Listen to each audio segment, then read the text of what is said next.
Hello everybody, I hope that this video finds you well. I am currently outside in my yard, and it's a little bit chilly and a little bit windy outside right now. So if a big gust of wind comes and it blows into the computer's microphone and you have a hard time hearing me, I apologize for that. But I'll try and speak nice and clearly so that you can understand what I'm saying. And if a tornado comes and takes me away, that'd be a very exciting video for you to watch, I'm sure. I'm assuming that I make it through okay.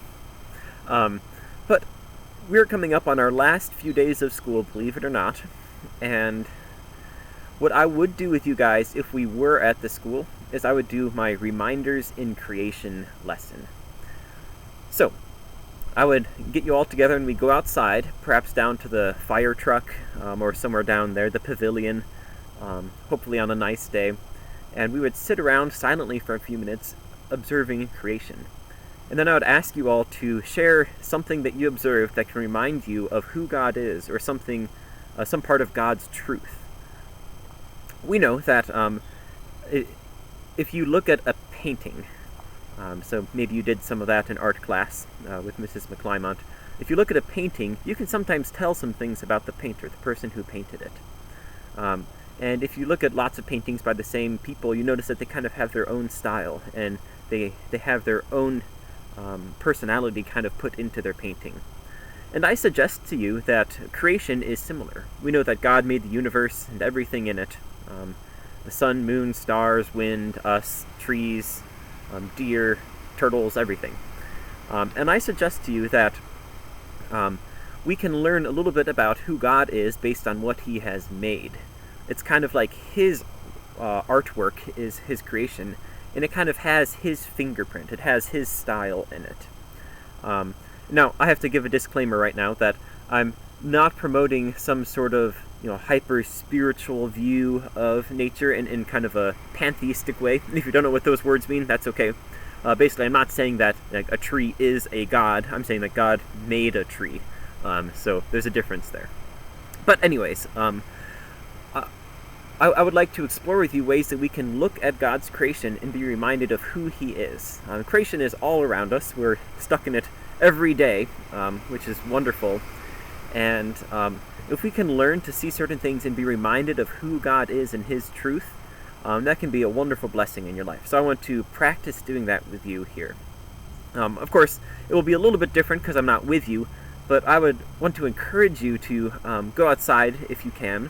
And if not, you can even do it from inside and take some time to observe creation and think about ways that you can be reminded of who God is. So, let me give you some tips for doing this and some things that I would tell you if we were in school. One thing is that using the Bible can be an excellent way to do that. Even during this time of remote learning, a lot of the teachers have given you certain lessons from the Bible, and they often have analogies from nature. So we even did a lesson on, go to the ant, you sluggard, consider its ways and be wise. So looking at ants and learning something true about them, or about learning a truth from the ants. Or I remember in an earlier lesson I talked about birds and what Jesus said about birds and the lesson that He brought out of that. So there are some things in nature that are directly in the Bible, and that can be a great way to be reminded of those passages or those lessons. So in the Sermon on the Mount, Jesus gives lots of lessons, and many of them use things that we can observe in creation, like flowers in the field or birds in the air, those sorts of things. He also speaks in lots of parables that use creation, things that we find in nature as well. So that's one tip, is you can think of some Bible verses and then be reminded of them when you see those things in real life. Another thing, though, is that you can be reminded of things about God that we know from the Bible, but maybe the connection isn't drawn in the Bible.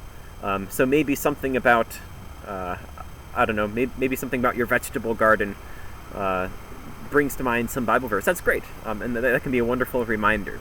I think we need to be careful about making sure we say that isn't the same thing as the Bible, but it can remind us of truths that we do find in the Bible. So, Unfortunately, I can't be with you right now, especially live.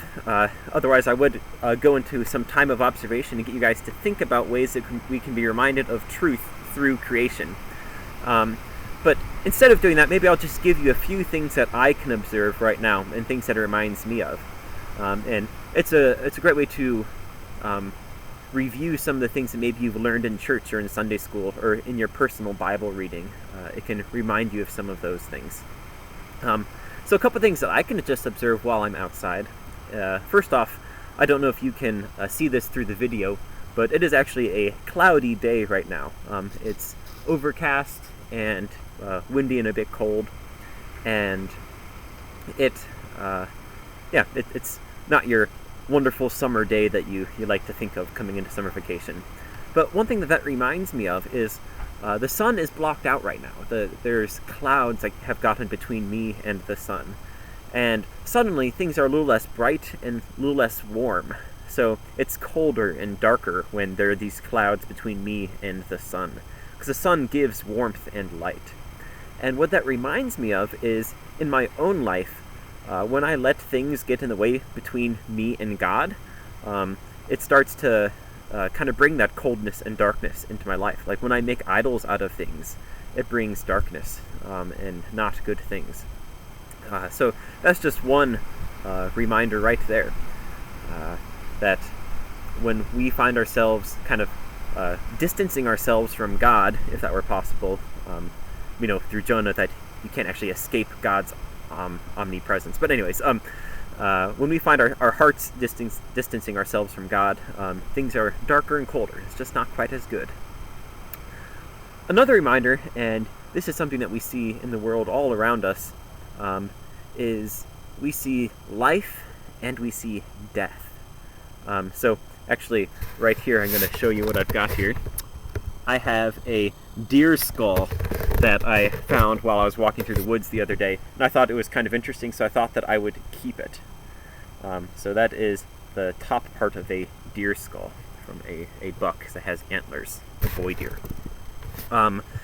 And that's just a reminder that everything dies in this world right now.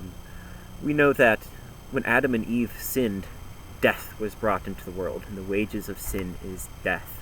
And everything from the bumblebee to the tree to the flower to a deer and to us as well, we die. And so it's just a reminder of the fact that this is a cursed world and that death is a part of it right now and that it's not good. But thankfully it doesn't end there. You remember a little while ago we celebrated Easter, and every Sunday we celebrate the resurrection of Jesus from the dead. So for us who are Christians, when we see things like a dead deer in the woods, we can be reminded that that's not the end for us, that we will die one day, unless Christ comes back before then, but we won't remain dead. Just like Jesus was raised from the dead, we're also going to be raised with new bodies one day, and we will live in eternity with God, and that is something that can be wonderfully encouraging to us.